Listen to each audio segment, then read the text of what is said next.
spread the rumor that I have run away. You are the man. As usual, the General is eager to chat to reporters. It was the Brahman Broadcasting Corporation, BBC. We're spreading your rumors. I can tell you one thing, man. I'm the man, I'll take the tank over my body. You will see my dead body or alive. How close would you say they are to Dhaka now, General? Why should I tell you? They say they're going to be here very early next week, General. Let them be. I am ready. Quicker the better. Why don't they come?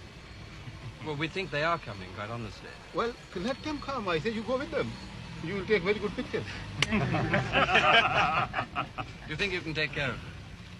Take care of who? The Indians. My goodness. Anybody else also with them? Not only Indians. You look after us, General. Inshallah. Come to me anytime. At your service, gentlemen. Anytime. What do you see happening when the Indians do hit town, General? Well, I told you we'll fight it out. Is there a real possibility of street-by-street fighting? Inshallah, we'll keep them away. The feeling is that you don't have enough men here in the town to put up a big fight. Makes no difference. I never show my men.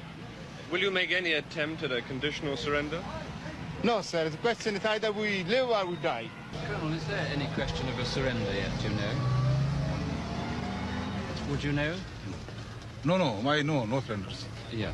There's no question of it. You know for sure, no question. No question of any surrender. That what General Niazi has been saying still stands. You fight to the last man. He means it. And you mean it with him, or of course, all of you behind everyone. him? General, could you give us a quick rundown of how you view the situation at this time? Well, actually, as I told you, I'm not in command of the troops. The troops are being commanded by General Niazi, and he's the right person to tell you what the situation is. But General Farman, if you were in control, would you not now think of surrendering? Isn't it ludicrous to go on? No, why should we surrender? And the news that has just reached me is that Yahya Khan has given the order to surrender in the east. In fact, he gave his agreement to this at 4 o'clock yesterday afternoon. Over lunch, the defeated General Niazi is equally frank. He confirms what we think we already know, that he kept fighting long after the war was lost because President Yahya tricked him into believing the Americans and the Chinese were going to join the fight to save East Pakistan from collapsing. When I suggested to General Niazi that he made a major tactical blunder in defending the prestige border towns instead of withdrawing to a defensive area around Dhaka, he says, "Yes, I know all that, and so did my commanders. We argued for a different strategy, but we had our orders, and we obeyed them because we are soldiers." At dusk, Indian paratroops arrived for the formal surrender ceremony on Dhaka racetrack. A damn good run, huh? You had right through.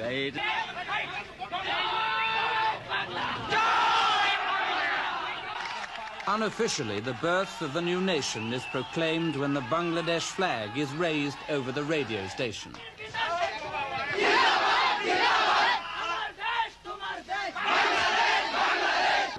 In the midst of all this confusion, the Indians finally arrive.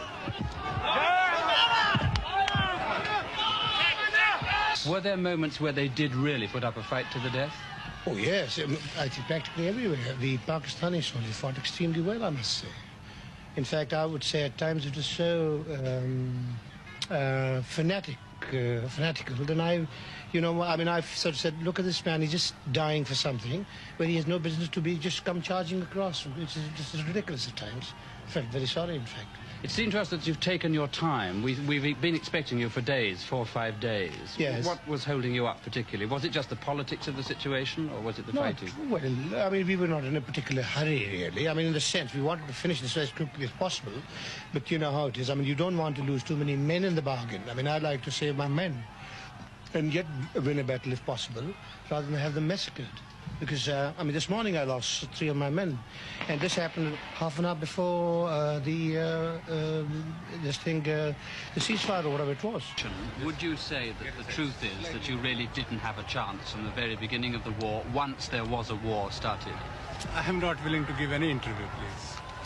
Sir, you are at liberty honestly, not to say anything. See, no. I mean, I can talk to you. Just a second, a little later. At the moment, some ceremonies to go on. By now, General Niazi cannot hide the humiliation he so deeply feels.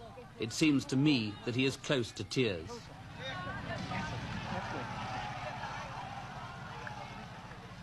And suddenly, we all feel desperately sorry for the once blustering general.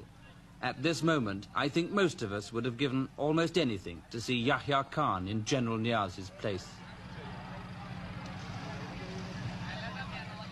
The change of ownership of one of the most populated and poorest parts of the world is now being confirmed.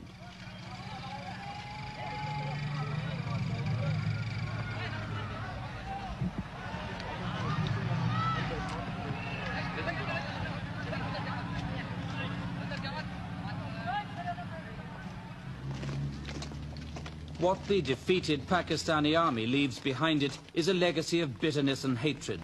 After all that's happened, it's not unnatural, I suppose, for the people of Bangladesh to bay for blood. Their soil is soaked with it, but the lust for revenge is a bad foundation for nationhood.